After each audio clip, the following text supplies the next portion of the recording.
appreciate you being here. Late last night and early today, at my direction, the United States Armed Forces conducted an extraordinary military operation in the capital of Venezuela. Overwhelming American military power, air, land, and sea, was used to launch a spectacular assault. And it was an assault like people have not seen since World War II. It was a force against a heavily fortified military fortress in the heart of Caracas to bring outlaw dictator Nicolas Maduro to justice. This was one of the most stunning, effective, and powerful displays of American military might and competence in American history. And if you think about it, we've done some other good ones, like the attack on Soleimani, the attack on al-Baghdadi, and the obliteration and decimation of the Iran nuclear sites just recently in an operation known as Midnight Hammer, all perfectly executed and done. No nation in the world could achieve what America achieved yesterday, or frankly in just a short period of time. All Venezuelan military capacities were rendered powerless as the men and women of our military, working with U.S. law enforcement, successfully captured Maduro in the dead of night. It was dark. The lights of Caracas were largely turned off due to a certain expertise that we have. It was dark and it was deadly. But captured along with his wife, Celia Flores, both of whom now face American justice. Maduro and Flores have been indicted in the Southern District of New York, Jay Clayton, for their campaign of deadly narco-terrorism against the United States and its citizens.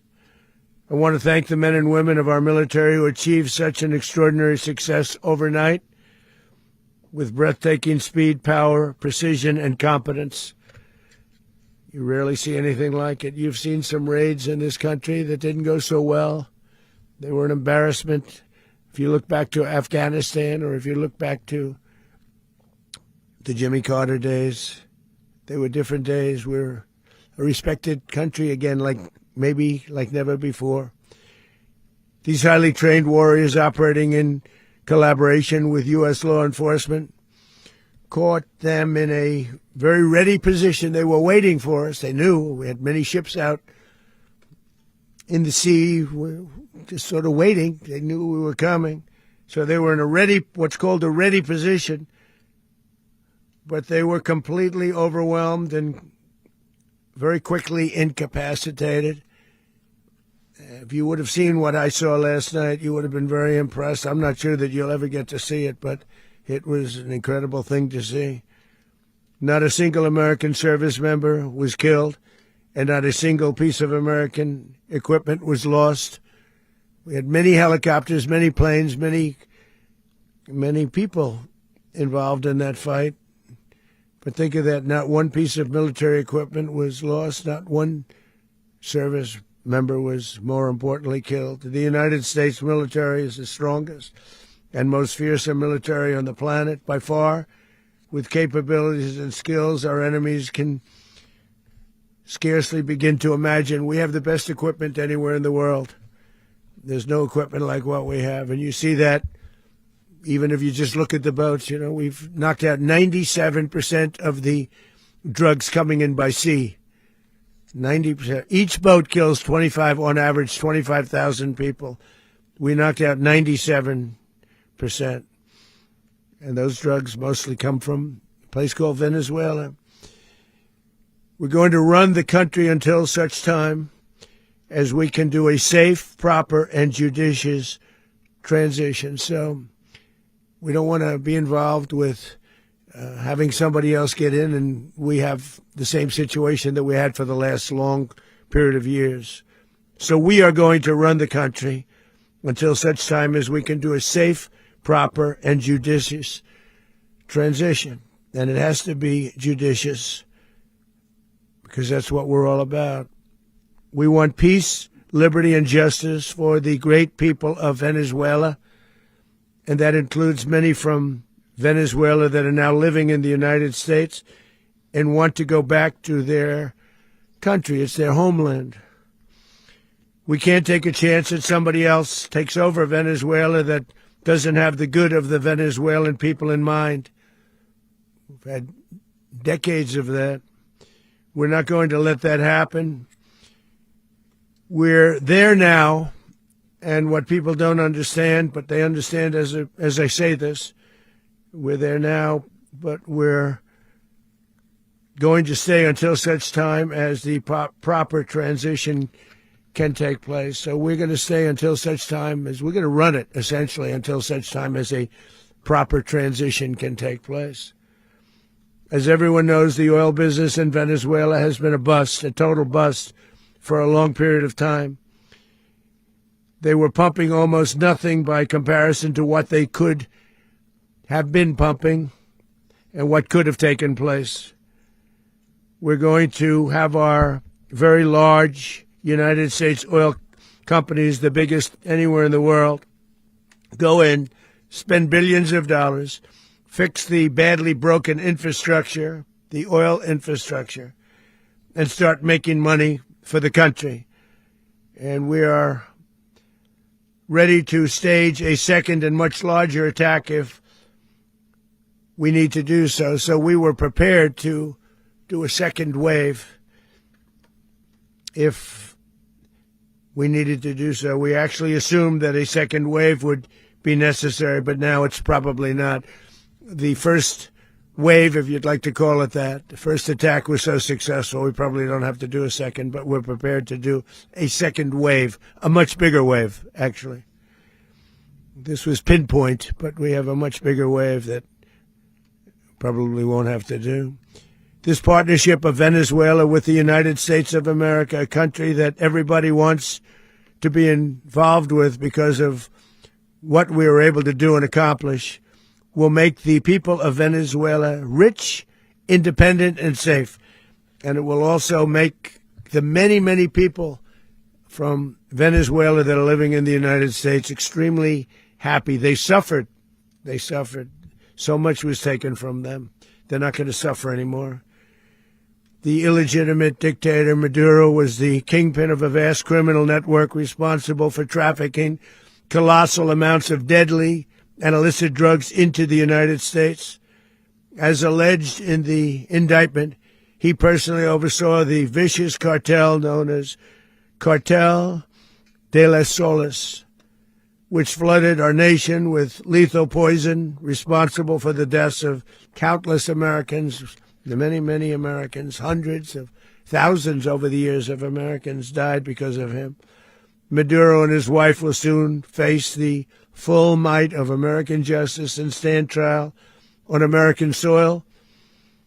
Right now, they're on a ship. They'll be heading to, ultimately, New York. And then a decision will be made, I assume, between New York and Miami or Florida. But we have people where the overwhelming evidence of their crimes will be presented in a court of law. And I've seen it. I've seen what we have. It's both horrible and breathtaking that something like this could have been allowed to take place. For many years after his term as president of Venezuela expired, Maduro remained in power and waged a ceaseless campaign of violence, terror, and subversion against the United States of America, threatening not only our people, but the stability of the entire region. And you all saw it. In addition to trafficking gigantic amounts of illegal drugs that inflicted untold suffering and human destruction all over the country, all over, in particular the United States. Maduro sent savage and murderous gangs, including the bloodthirsty prison gang, Tren de Aragua, to terrorize American communities nationwide, and he did indeed. They were in Colorado. They took over apartment complexes. They cut the fingers off people if they called police. They were brutal, but they're not so brutal now. And I just have to congratulate our military, Pete and everybody, and our National Guard, because the job that they've done, whether it's in Washington, D.C., where we have a totally safe city, where it was one of the most unsafe cities anywhere in the world, frankly, and now we have no crime in Washington, D.C. We haven't had a killing. We had the terrorist attack a few weeks ago, a little bit of a different kind of a threat, but we haven't had a killing in a long period of time, 6-7 months. We used to have two, on average 2 a week in Washington, our capital. We don't have that anymore. The restaurants are opening. Everyone's happy. They're going, they're walking their daughters, they're walking their children, their wives. They walk to restaurants. Restaurants are opening all over Washington, D.C. So I want to thank the National Guard. I want to thank our military. And I want to thank law enforcement. Been amazing. And they should do it with more cities. We're doing it, as you know, and we're doing it in Memphis, Tennessee right now, and crime is down. We've just sort of started a few weeks ago, but crime is down now 77%. And the governor of Louisiana called, great person, and he wanted us to help him, as you know, in a certain very nice part of Louisiana. And we have done that. And it was a rough section, and we have crime down. I understand it's down to almost nothing already after 2.5 weeks. New Orleans, it's down to almost nothing, and we've only been there for 2.5 weeks. Can't imagine why governors wouldn't want us to help. We also helped, as you know, in Chicago, and crime went down a little bit there. We did a very small help because we had no working ability with the governor. The governor was a disaster, and the mayor was a disaster, but it knocked down crime. But we're pulling out of there. When they need us, we'll know. You'll know. You'll be writing about it. And likewise, Los Angeles, where we saved Los Angeles early on, where the head of the police department made a statement that if the federal government didn't come in, we would have lost Los Angeles. That's long after the fires. That's when they had the riots in Los Angeles. We did a great job. Got no credit for it whatsoever, but that's okay. It doesn't matter. We don't need the credit. But we'll be pulling out when they need us. They'll call, or we'll go back if we have to. We'll go back. But we did a great job in various cities.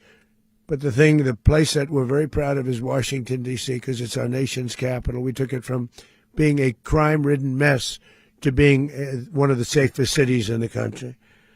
But the gangs that they sent raped, tortured, and murdered American women and children. They were in all of the cities I mentioned, Tren de Aragua. And they were sent by Maduro to terrorize our people, and now Maduro will never again be able to threaten an American citizen or anybody from Venezuela. There will no longer be threats.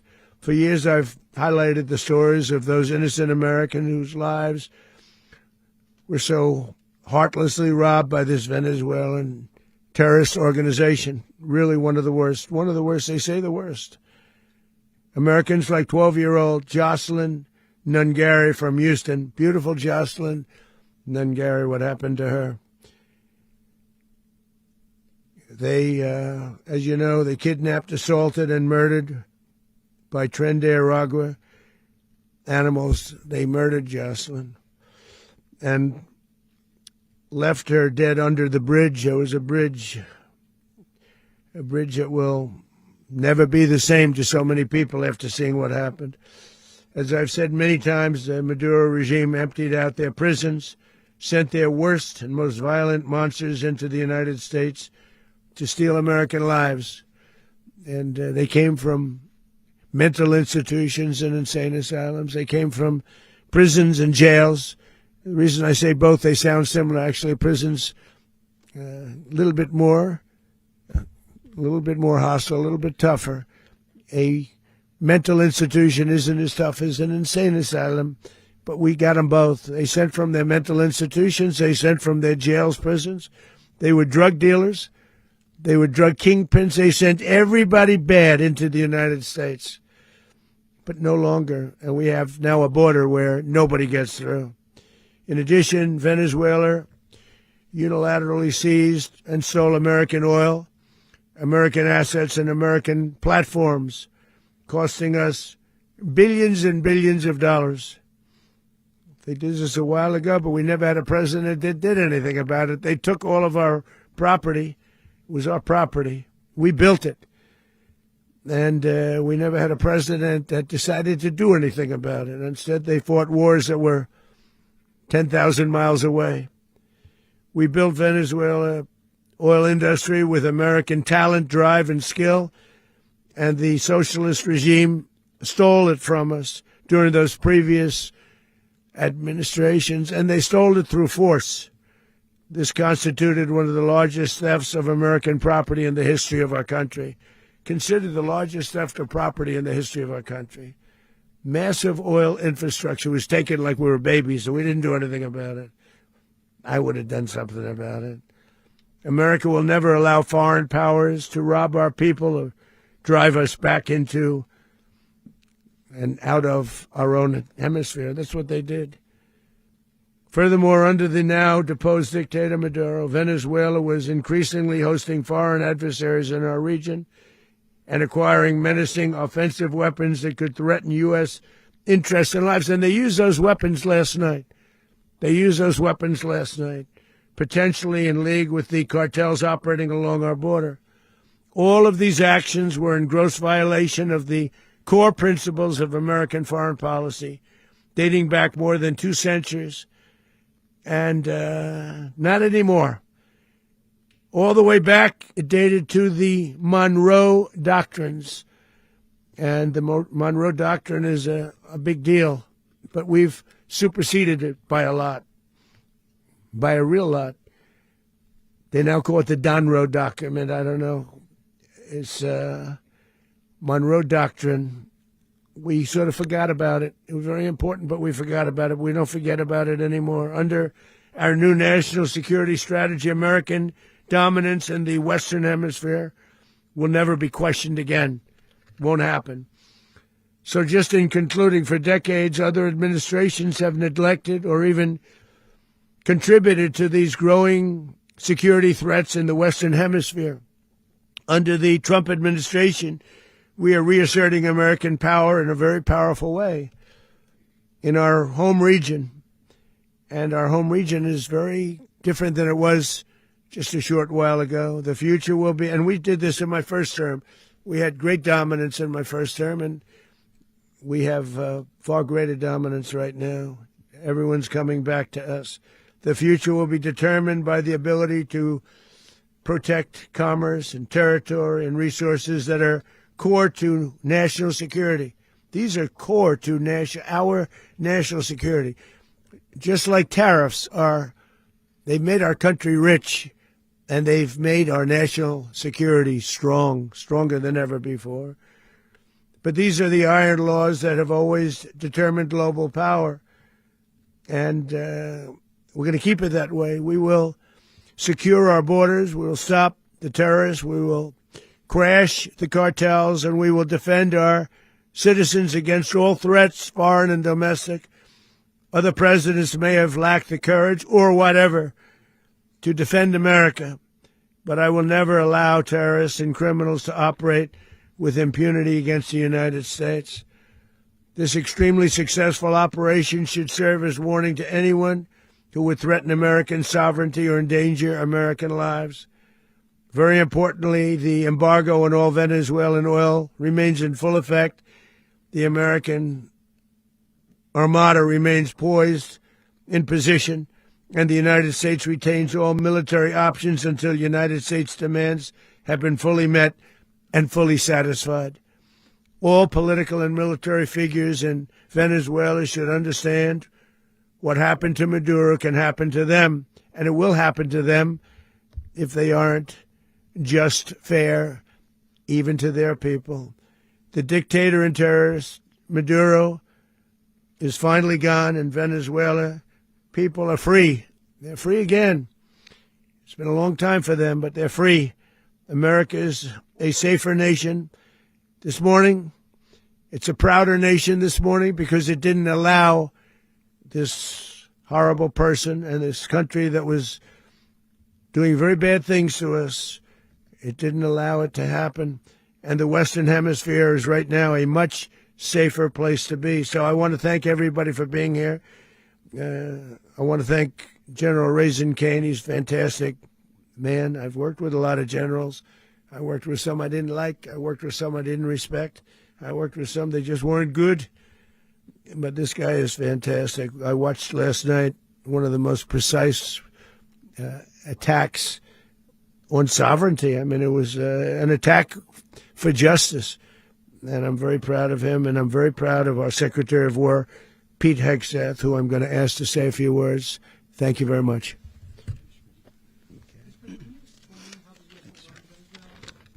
Well, thank you, Mr. President.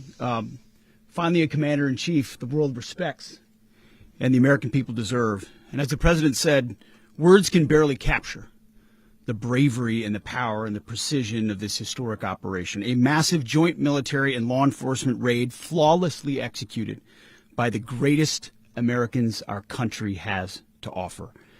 American warriors are second to none, the best in the world and the best of our country. What all of us witnessed last night was sheer guts and grit, gallantry, and glory of the American warrior.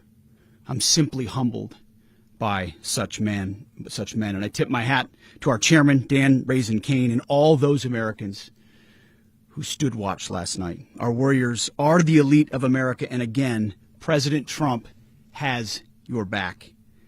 No other country on planet Earth, and it's not even close, could pull this kind of operation off. And no other president has ever shown this kind of leadership, courage, and resolve. The most powerful combination the world has ever seen.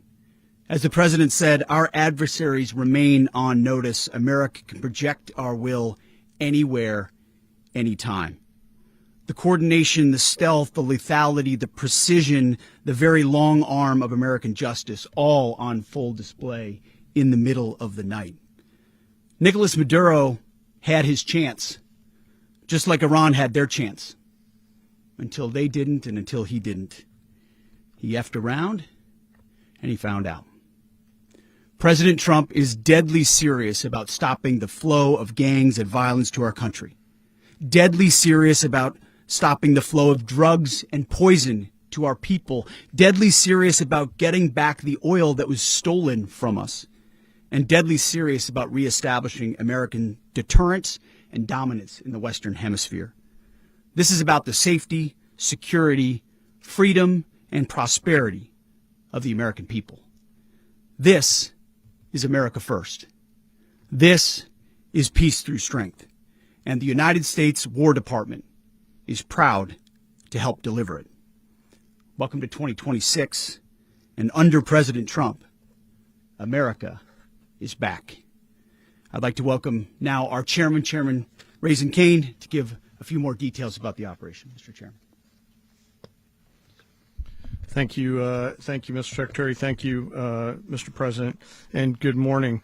Last night, on the order of the President of the United States and in support of a request from the Department of Justice, as the President said, the United States military conducted an apprehension mission in Caracas, Venezuela, to bring to justice two indicted persons, Nicolas and Cecilia Maduro. This operation, known as Operation Absolute Resolve, was discreet, precise, and conducted during the darkest hours of January 2nd and was the culmination of months of planning and rehearsal, an operation that, frankly, only the United States military could undertake. What I'd like to do this morning is talk to you through some of the preparation and the details without compromising any of our tactics, techniques, and procedures. There is always a chance that we'll be tasked to do this type of mission again. Our interagency work began months ago and built on decades of experience of integrating complex air, ground, space, and maritime operations. While the past 2 decades have honed the skills of our special operations forces, this particular mission required every component of our joint force, with soldiers, sailors, airmen, Marines, and Guardians working in unison with our intelligence agency partners and law enforcement teammates in an unprecedented operation. We leveraged our unmatched intelligence capabilities and our years of experience in hunting terrorists, and we could not have done this mission without the incredible work by various intelligence agencies, including the CIA, NSA, and NGA. We watched, we waited, we prepared, we remained patient and professional. This mission was meticulously planned, drawing lessons from decades of missions over the last many years, many missions over these last many years. This was an audacious operation that only the United States could do. It required the utmost of precision and integration within our joint force. And the word integration does not explain the sheer complexity of such a mission. An extraction so precise it involved more than 150 aircraft launching across the Western Hemisphere in close coordination, all coming together in time and place to layer effects for a single purpose, to get an interdiction force into downtown Caracas while maintaining the element of tactical surprise. Failure of one component of this well-oiled machine would have endangered the entire mission, and failure is never an option for America's joint force. Those in the air over Caracas last night were willing to give their lives for those on the ground and in the helicopters. Let me talk a little bit about the preparation. After months of work by our intelligence teammates to find Maduro and understand how he moved, where he lived, where he traveled, what he ate, what he wore, what were his pets. In early December, our force was set pending a series of aligned events. Key was choosing the right day to minimize the potential for civilian harm and maximize the element of surprise and minimize the harm to the indicted personnel so, as the president said, they could be brought to justice. And as the president said earlier today, weather in Venezuela is always a factor this time of the year. And over the weeks through Christmas and New Year's, the men and women of the United States military sat ready, patiently waiting for the right triggers to be met and the president to order us into action. Last night, the weather broke just enough, clearing a path that only the most skilled aviators in the world could maneuver through. Ocean, mountain, low cloud ceilings. But when tasked with a mission, this organization does not quit. At 10:46 p.m. Eastern Time last night, the president ordered the United States military to move forward with this mission. He said to us, and we appreciate it, Mr. President, good luck and Godspeed. And those words were transmitted to the entire joint force. Over the course of the night, aircraft began launching from 20 different bases on land and sea across the Western Hemisphere. In total, more than 150 aircraft, bombers, fighters, intelligence, reconnaissance, surveillance, rotary wing were in the air last night. Thousands and thousands of hours of experience were airborne. Our youngest crew member was 20, and our oldest crew member was 49. And there's simply no match for American military might. As the night began, the helicopters took off with the extraction force, which included law enforcement officers, and began their flight into Venezuela at 100 feet above the water. As they approached Venezuelan shores, the United States began layering different effects provided by Spacecom, Cybercom, and other members of the interagency to create a pathway. Overhead, those forces were protected by aircraft from the United States Marines, the United States Navy, the United States Air Force, and the Air National Guard. The force included F-22s, F-35s, F-18s, EA-18s, E-2s, B-1 bombers, and other support aircraft, as well as numerous remotely piloted drones. As the force began to approach Caracas, the Joint Air Component began dismantling and disabling the air defense systems in Venezuela, employing weapons to ensure the safe passage of the helicopters into the target area.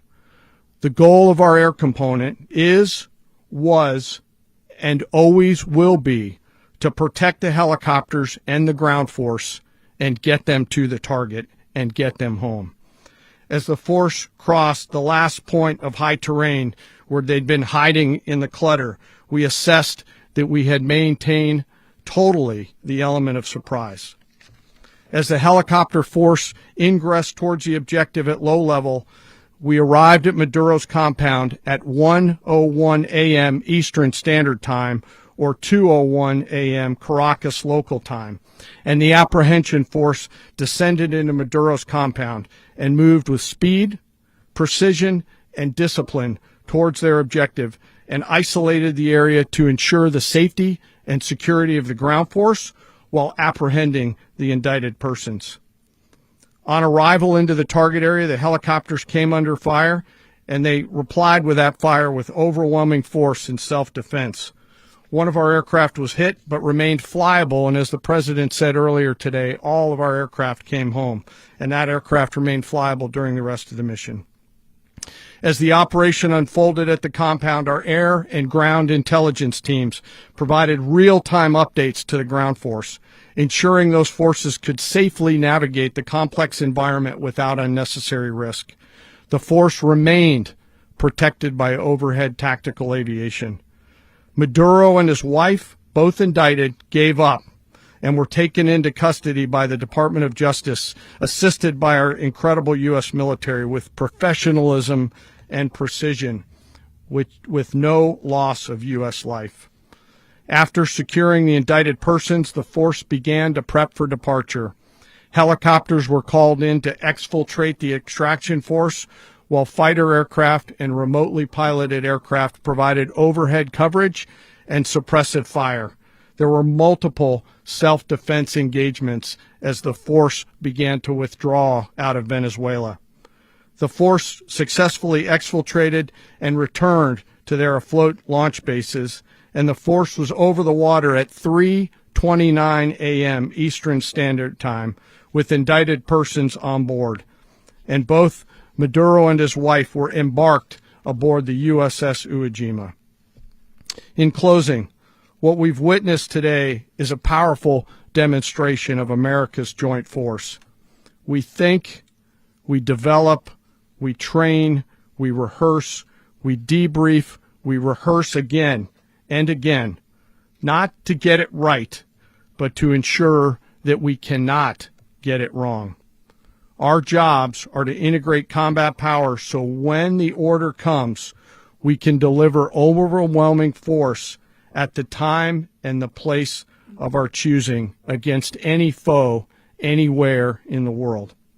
I am immensely proud today of our joint force and filled with gratitude to represent them here today. There is simply no mission too difficult for these incredible professionals and the families that stand by them and support them. As we stand here this morning, our forces remain in the region at a high state of readiness, prepared to project power, defend themselves, and our interests in the region.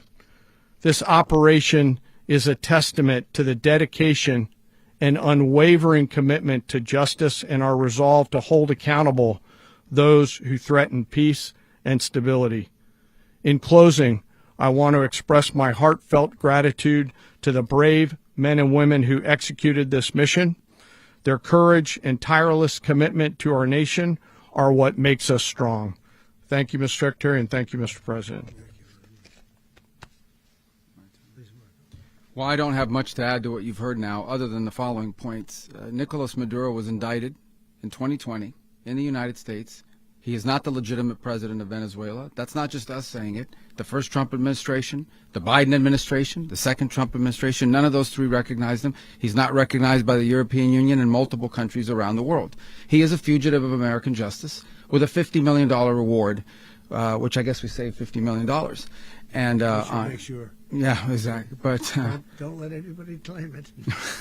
Nobody deserves it but us. But I want to be clear about one thing. Nicolas Maduro had multiple opportunities to avoid this. He was provided multiple very, very, very generous offers and chose instead to act like a wild man, chose instead to play around. And the result is what we saw tonight. The other message here is the following. You have a guy, like many people around the world, they like to play games. You have a guy who decides he's going to invite Iran into his country, is going to, do the confiscation of American oil companies, is going to flood our country with gang members, is going to take Americans prisoner and try to hold them for hostage and trade them like he was able to do with the Biden administration. Basically likes to play games all this time and thinks nothing's going to happen. And I hope what people now understand is that we have a president. The 47th president of the United States is not a game player. When he tells you that he's going to do something, when tells you he's going to address a problem, he means it. He actions it. I can tell you, I've watched this process now for 14, 15 years, been around it. Everybody talks. I'm going to do this. I'm going to do that. When I get there, we're going to do this. We're going to take. This is a president of action. Like, I don't understand yet how they haven't figured this out. And now, if you don't know, now you know. Because this is the way it's going to play out. And I think people need to understand that this is not a president that just talks and does letters and press conferences. And, if he says he's serious about something, he means it. And this is something that was a direct threat to the national interest of the United States. And the president addressed it. There's a president of peace, by the way. I told you what I just said earlier. This guy had multiple opportunities to find his way somewhere else and figure out another. He could have been living somewhere else right now very happy. But instead, he wanted to play big boy. And so now, he's got other sets of problems on his hands.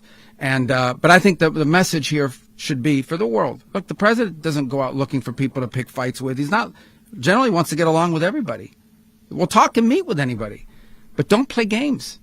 Don't play games with this president's in office because it's not going to turn out well. And so I hope that, I guess that lesson was learned last night, and we hope it'll be instructive moving forward. Is that a message for Cuba, Mr. President? Mr. President. Please. Well, we're going to be running it with a group, and we're going to make sure it's run properly. We're going to rebuild the oil infrastructure, which will cost billions of dollars. It'll be paid for by the oil companies directly. They will be reimbursed for what they're doing, but that's going to be paid. And we're going to get the oil flowing the way it should be. As you know, it was just a minor flow. It was actually a minor flow for what they have. But we're going to run it properly, and we're going to make sure the people of Venezuela are taken care of. We're going to make sure the people that were forced out of Venezuela by this thug are also taken care of. President, does the U.S. running the country mean that U.S. troops will be on the ground? How will that work? Well, they always say boots on the ground. So we're not afraid of boots on the ground if we have to have. We had boots on the ground last night at a very high level, actually. We're not afraid of it. We don't mind saying it. But we're going to make sure that that country is run properly. We're not doing this in vain. This is a very dangerous attack. This is an attack that could have gone very, very badly. Could have gone very badly. We could have lost a lot of people last night. We could have lost a lot of dignity. We could have lost a lot of equipment. The equipment is less important, but we could have lost a lot. And we're going to make sure that this is proper. We're there now. We're ready to go again if we have to. We're going to run the country right. It's going to be run very judiciously, very fairly. It's going to make a lot of money. We're going to give money to the people. We're going to reimburse people that were taken advantage of. We're going to take care of everybody. It's very important. We couldn't let them get away with it. They stole our oil. We built that whole industry there, and they just took it over like we were nothing. And we had a president that decided not to do anything about it. So we did something about it. We're late, but we did something about it. Yeah, please. Mechanism by which you're going to run the country? Are you going to designate a U.S. official to coordinate? Yes, it's all being done right now. We're designating people. We're talking to people. We're designating various people, and we're going to let you know who those people are. Would run Venezuela? Well, it's largely going to be for a period of time the people that are standing right behind me. We're going to be running it. We're going to be bringing it back. It's a dead. I talk about a dead country. A year and a half ago, we were a dead country. Now we're the hottest country anywhere in the world. We're a country doing better than any country anywhere in the world. and it required leadership. Venezuela has a lot of bad people in there, a lot of bad people that shouldn't be leading. We're not going to take a chance that one of those people take over for Maduro. So you can look at, and others, we have fantastic people, including people in the military. So we're going to have a group of people running it until such time as it can be put back on track, make a lot of money for the people, and give people a great way of life, and also reimbursement for people in our country that were forced out of Venezuela. Rubio would be... You said earlier today that you weren't going to back Machado to come back and be the opposition leader in your Fox and Friends interview. And then you also mentioned the vice president of Venezuela. Are you going to work with the vice president of Venezuela, or how do you foresee the relationship going? I understand she was just sworn in, but she was, as you know, picked by Maduro. So Marco's working on that directly. He just had a conversation with her, and she's essentially willing to do what we think is necessary to make Venezuela great again. Very simple. Mr. President, Colombian President Gustavo Petro, a couple weeks ago, he said he's got to watch his ass. And today he said he's not concerned about anything happening to him in the aftermath of this operation. So just what your message is about that. Well, he has cocaine mills. He has factories where he makes cocaine. And, yeah, I think I stick by my first statement. He's making cocaine. They're sending it into the United States. So he does have to watch his ass. Mr. President, did you notify any members of Congress in advance? Marco, do you want to talk about that? Because you were involved in it. Sure. We call members of Congress immediately after. This was not the kind of mission that you can do congressional notification on. It was a trigger-based mission in which conditions had to be met night after night. We watched and monitored that for a number of days. So it's just simply not the kind of mission you can call people and say, hey, we may do this at some point in the next 15 days. But it's largely a law enforcement function. Remember, at the end of the day, at its core, this was an arrest of 2 indicted fugitives of American justice, and the Department of War supported the Department of Justice in that job. Now, there are broader policy implications here, but it's just not the kind of mission that you can pre-notify because it endangers the mission. Plus, if I could add one thing to that, Congress has a tendency to leak. This would not be good. If they leaked, General, I think it would have been maybe a very different result. But I have to say, they knew we were coming at some point, We had a lot of ships out there. They sort of knew we were coming. We went there. But Congress will leak, and we don't want leakers. You were one of the only people to watch this all play out live. What was Maduro doing when the U.S. forces entered what I assume would be his home? And also, was there any point where the U.S. was considering if Maduro pushed back or resisted killing Maduro? It could have happened. It could have happened. He was trying to get into a safe place. You know what a safe place is, all steel. And he wasn't able to make it to the door because our guys were so fast. They went through the opposition so fast. And there was a lot of opposition. People were wondering, do we get them by surprise? Sort of surprised, but they were waiting for something. It was a lot of opposition. There was a lot of gunfire. You saw some of it today. But he was trying to get to a safe place, which wasn't safe because we would have had the door blown up in about 47 seconds, they say on average, regardless of how thick the steel was. It was a very thick door. It was a very heavy door, but he was unable to get to that door. He made it to the door. He was unable to close it. Go ahead, finish.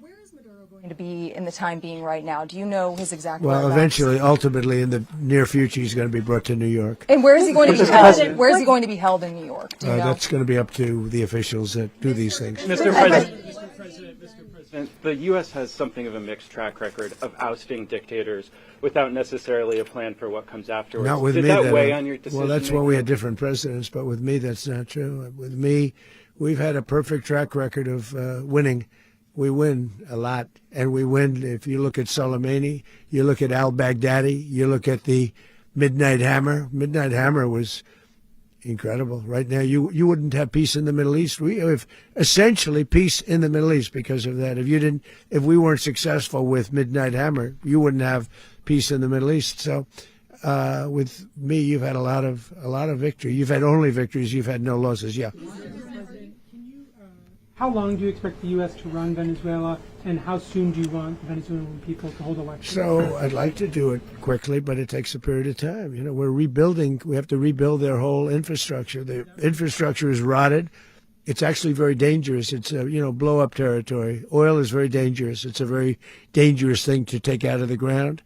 Can kill a lot of people. It has killed a lot of people doing just that. The infrastructure is old. It's rotted.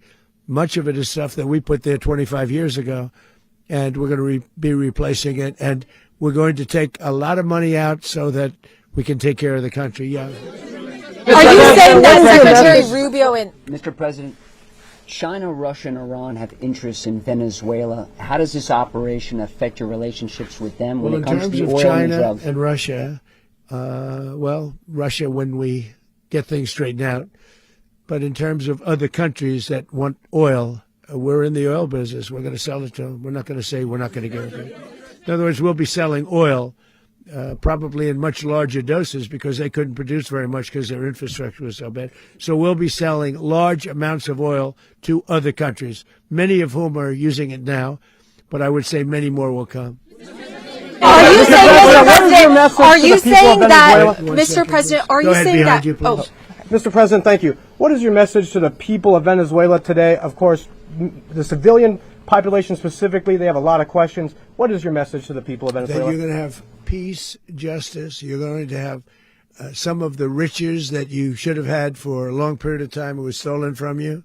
But you're going to have peace and you're going to have safety. You're going to have justice. You're going to have a country. You're going to have a real country. You're going to have potentially a great country. You know, if you go back 20 years, maybe even a little longer ago, that was a great country. And they destroyed it. Remember I said that if we lose this election, the United States will be Venezuela on steroids. That's what would have happened. Had we lost the election, the 2024 election, we suffered so badly when you look at the border from 2020. What they did, what Joe Biden administration did to our country should never be forgotten. But if we had to go through another year of that, we would be exactly where Venezuela was in terms. I used to say, if they win, we're going to be Venezuela on steroids, and that's what would have happened. President, thank you. Are you saying that Secretary Hegseth and Rubio are going to be running Venezuela, and will you be sending in U.S. military troops to provide? There's going to be a team that's working with the people of Venezuela to make sure that we have Venezuela right. Because for us to just leave, who's going to take over? I mean, there is nobody to take over. You have a vice president who's been appointed by Maduro, and right now she's the vice president, and she's, I guess, the president. She was sworn in as president just a little while ago. She had a long conversation with Marco, and she said, we'll do whatever you need. I think she was quite gracious, but she really doesn't have a choice. We're going to have this done right. We're not going to just do this with Maduro, then leave like everybody else, leave and say, let it go to hell. If we just left, it has zero chance of ever coming back. We'll run it properly. We'll run it professionally. We'll have the greatest oil companies in the world go in and invest billions and billions of dollars and take out money, use that money in Venezuela. And the biggest beneficiary are going to be the people of Venezuela. And also, I can't stress this strongly enough, the people that got thrown out of Venezuela that are now in the United States. And frankly, some want to stay and some probably want to go back. Yeah. In the country, and were any of the detained Americans? Well, right now they're very protected because nobody's going to mess with us. They're very protected. The people of, and we let them know that you better not touch one of them. Are you concerned that bad elements of the Maduro regime will remain in place? Well, we know who they are. We're on them, and they're acting much differently now than they would have acted 2 days ago. Okay, wait, behind you, please. Mr. President, why is running a country in South America America first? Well, I think it is because we want to surround ourselves with good neighbors. We want to surround ourselves with stability. We want to surround ourselves with energy. We have tremendous energy in that country. It's very important that we protect it. We need that for ourselves. We need that for the world. And we want to make sure we can protect it. Yes, sir. Please, go ahead. Yeah, is there a message here for Cuba and Diaz-Canel? Well, Cuba is an interesting case. Cuba is, not doing very well right now. That system has not been a very good one for Cuba. The people there have suffered for many, many years. And I think Cuba is going to be something we'll end up talking about because Cuba is a failing nation right now, very badly failing nation. And we want to help the people. It's very similar in the sense that we want to help the people in Cuba, but we want to also help the people that were forced out of Cuba and living in this country. Do you want to say something about that, Marco, please? Well, I mean, I just gave you a statement a few minutes ago about, when the president speaks, you should take him seriously. So suffice it to say, Cuba is a disaster. It's run by incompetent, senile men, and in some cases, not senile, but incompetent nonetheless. It has no economy. It's in total collapse. And by the way, they were, all of the guards that helped protect Maduro, this is well known, their whole spy agency, all that were full of Cubans. I mean, it's amazing. This poor island took over Venezuela in some cases. One of the biggest problems the Venezuelans have is they have to declare independence from Cuba that tried to basically colonize it from a security standpoint. So, yeah, look, if I lived in Havana and I was in the government, I'd be concerned, at least a little bit. Cutting off the oil flow to Cuba from Venezuela? Well, the president already announced a week ago that anything that's sanctioned, it's sanctioned oil, it's not going to be allowed to get there. So that's a pre-existing. The answer is yes. Yes.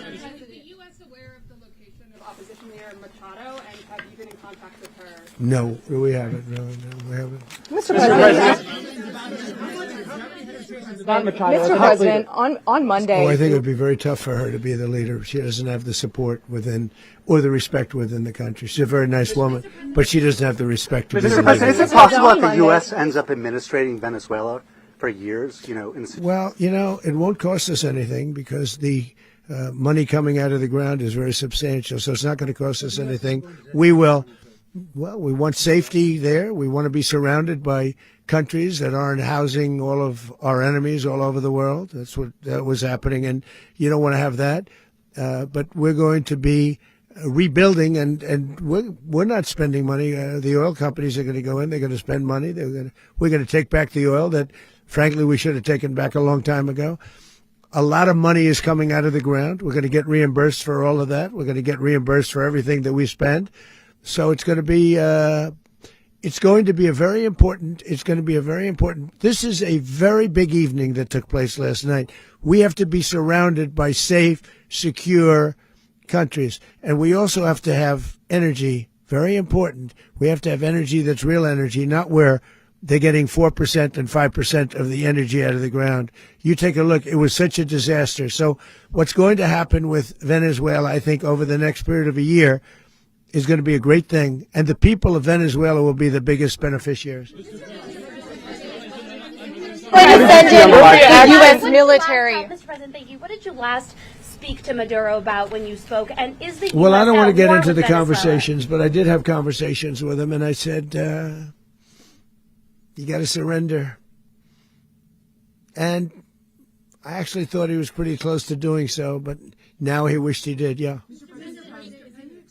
You said that Maduro is responsible for drug trafficking. You recently pardoned the former president of Honduras, who was convicted of many drug trafficking. Can you explain how these two situations are different? And would you ever pardon Maduro? I endorsed, as you know, the winning president, the man who won in Honduras. I endorsed the man who won in Chile. I endorsed the man who won in Argentina. And we are doing very well with that whole group. What the man that I pardoned was, if you could equate it to us, he was treated like the Biden administration treated a man named Trump. That didn't work out too well for them. This was a man who was persecuted very unfairly. He was the head of the country. He was persecuted very unfairly. And there are a number of them. And we felt that it was a very unfair situation that happened to him. He's also a party member of the man who won. So obviously the people liked what I did. And one of the reasons that was done is because of the fact that the party in power felt very strongly that that man was treated very badly. I studied it very quickly, and then I studied it in great detail. I went to a lot of the people standing behind me, and they felt that that man was persecuted and treated very badly. That's why I gave him a pardon. You referenced boots on the ground earlier. Can you just sort of button this up? Do you envision the U.S. military having a presence in Venezuela as the U.S. runs that country? No, we're going to have a presence in Venezuela as it pertains to oil, because we have to have, we're sending our expertise in. So you may need something, not very much. But no, we're going to be taking out a tremendous amount of wealth out of the ground. And that wealth is going to the people of Venezuela and people from outside of Venezuela that used to be in Venezuela. And it goes also to the United States of America in the form of reimbursement for the damages caused us by that country. So I want to thank you all very much. Thank you. Do you have one? Yes, please. You were so nice before. I'm going to give you the final question. Go ahead. Thank you, Mr. Unless President. it's a bad question, in It's which about case I'll Putin. go one word. It's about who? It's about Putin, if you want. About Putin. Well, that's always nice You had to a talk phone, about Putin. You had a phone call with him Yeah. on Monday. Did he talk at all about Maduro? Did y'all talk about this? No, we didn't. And We then- never spoke about Maduro. Are you mad at him right now? I mean, there's this I'm not intelligence. thrilled with Putin. I'm not thrilled with Putin. He's killing too many people. I thought that would be so. I settled 8 1/4 war. You know what the 1/4 was? Thailand and Cambodia. I did it again. They broke out, and I did it in about 5 hours, and I settled it. I'm giving myself 1/4, so I'm up to now 8 1/4. In other words, I settled the war, but then they broke out. They had a pretty bad breakout over the last 4 days. I got them to go back to peace. So I only give 1/4. I thought the easiest one would be, one of the easier ones would be Russia, Ukraine. It's not. And they both have done some pretty bad things. And look, that's Biden's war. That's not my war. But I want to stop the lives. Did you see where last month, 30,000, it was 27,000 the month before. 30,000, mostly soldiers, were killed this last month. 30,000. I want to stop that.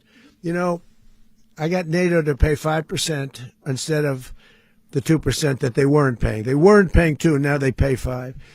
And we send them a lot of munitions. We send them a lot of things, missiles and various other things, a lot. And they pay. The United States is not losing money. We're probably making money on that. It's the last thing I care about. I just want to stop all those people. We're losing 25, 30,000 human beings. They come from 2 places that are very far away. But if I can stop, because it's something I've been pretty good at doing, deals, I guess. It's all a deal. Life is a big deal.